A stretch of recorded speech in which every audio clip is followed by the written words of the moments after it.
Comment éviter le divorce? Eh bien, ce que je vais vous proposer dans cette vidéo, c'est plutôt l'inverse en fait. Plutôt que d'éviter le divorce, je vais vous éviter à affronter le bonheur. Et oui, on va changer en fait la situation. Forcément, si vous voulez éviter de divorcer, si vous avez envie de ne plus vous séparer, si vous avez peur de vous séparer, au contraire, mieux vaut voir le positif que le négatif.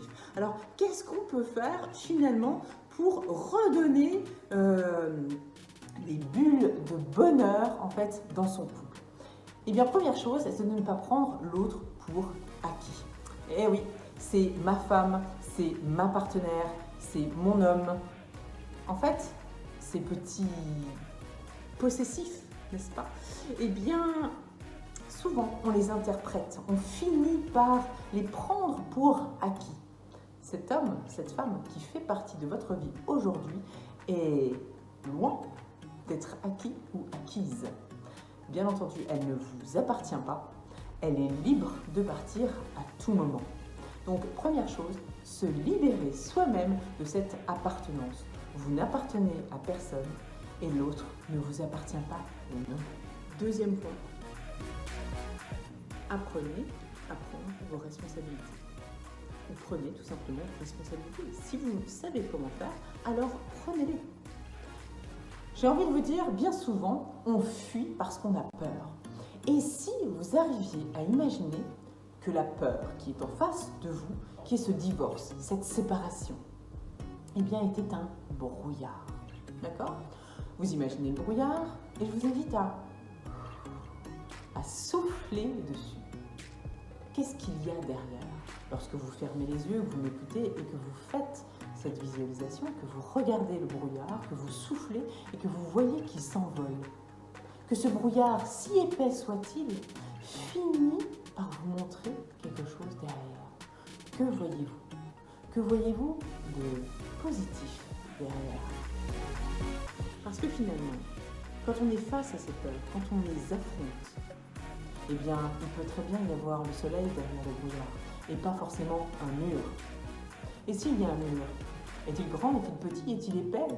Est-ce que vous pouvez juste le pousser? Tout est possible. Votre cerveau ne fait pas la différence entre ce qui est vrai et ce qui ne l'est pas.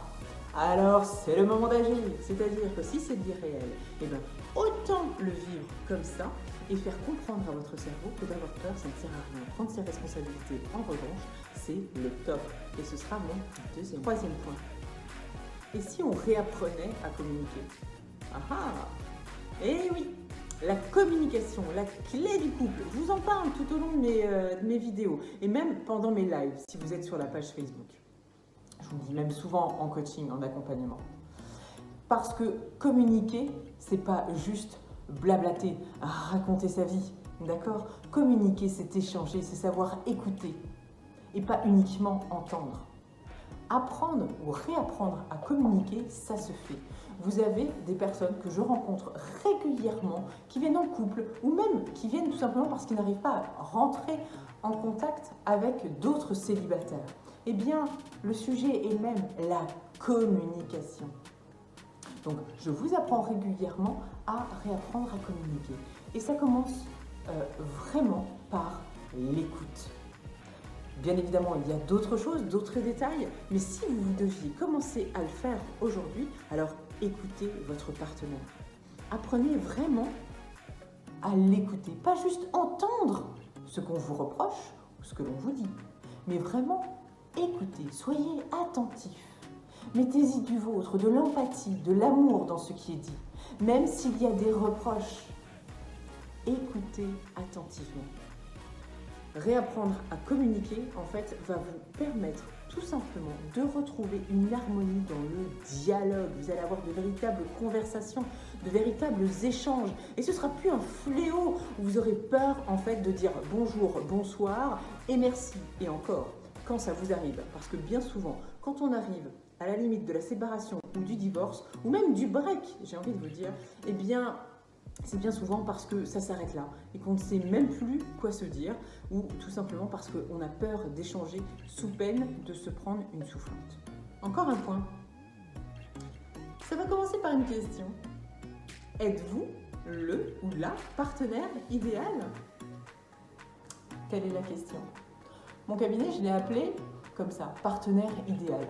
Non pas parce que le partenaire idéal, tout le monde va l'avoir, tout le monde le veut, tout le monde le connaît. L'idéal, l'idéalisation en fait du partenaire. Absolument pas. Mais tout simplement parce qu'avant de chercher ce partenaire idéal, il est bon de savoir si nous-mêmes, nous serions notre propre partenaire idéal. Que pensez-vous de vous aujourd'hui? Êtes-vous le ou la partenaire idéal? Celle que vous aimeriez rencontrer? Celle ou celui qui vous donne envie après 2, 3, 5, 15, 20 ans de mariage, 30 ans de mariage? Est-ce que vous êtes toujours le ou la même? Êtes-vous toujours cet idéal?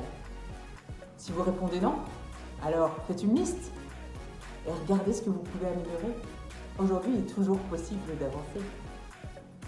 Et si c'est le cas, alors il est peut-être bon de voir si aujourd'hui, votre partenaire est toujours votre partenaire idéal. D'accord? Il est bon aussi de voir les choses telles qu'elles sont aujourd'hui.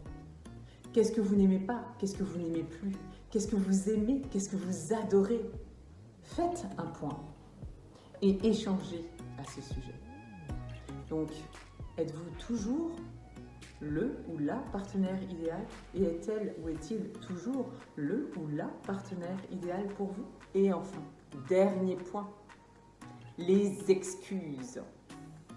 Arrêtez de vous excuser. Arrêtons de nous excuser pour tout et n'importe quoi. Assumons, prenons nos responsabilités. Mais surtout, agissons.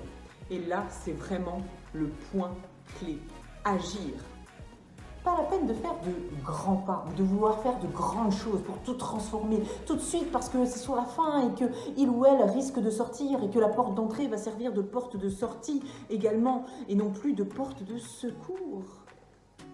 Ok? L'urgence, si il y a, alors il y a des choses qui auraient dû être travaillées en amont.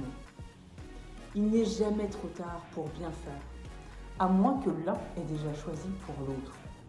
Comme vous ne vous appartenez pas, en règle générale, s'il y a un choix qui a déjà été fait, bien souvent, c'est parce qu'il a été pris seul. Et comme on est en couple avant de divorcer, il est bon de retravailler les points que je viens de vous donner. Et donc, chaque action que vous pourrez mener, même petit pas par petit pas, pourront amener à un changement. Peut-être pas forcément à éviter totalement votre divorce, mais peut-être à le vivre différemment. À ce que la séparation soit moins douloureuse ou tout simplement qu'elle vous corresponde, d'accord? Et qu'elle vous apporte du bonheur. Parce qu'on ne trouve pas de bonheur dans le divorce, mais on peut travailler, se donner les moyens, quel que soit le moment où on le fait. Cela ne veut pas dire que le divorce est inévitable, ça ne veut pas dire non plus qu'il n'est pas évitable, toujours. Et donc, c'est pour cette raison que je vous ai donné ces points, parce que je crois en tout ce qui est possible, d'accord? Et enfin, si vous avez déjà tout essayé, eh bien, alors, appelez-moi, c'est ma spécialité et je suis là pour vous accompagner. Se faire accompagner ou réaliser qu'on a besoin d'être accompagné, c'est déjà faire la moitié du travail. Se donner les moyens de passer un coup de fil, prendre rendez-vous et avancer pour son avenir, pour son couple ou pour soi-même, c'est déjà le plus grand pas que vous aurez pu faire malgré les tout petits que vous commencez déjà à avancer avec cette vidéo. Si tout est possible, alors on se retrouve la semaine prochaine pour une nouvelle vidéo. En attendant que vous agissiez avec les points que je vous ai donnés, si vous avez aimé cette vidéo, mettez un pouce et partagez-la au plus grand nombre qui peuvent en avoir besoin. Allez, je vous souhaite une très belle semaine et je vous dis à très bientôt. Ciao, ciao!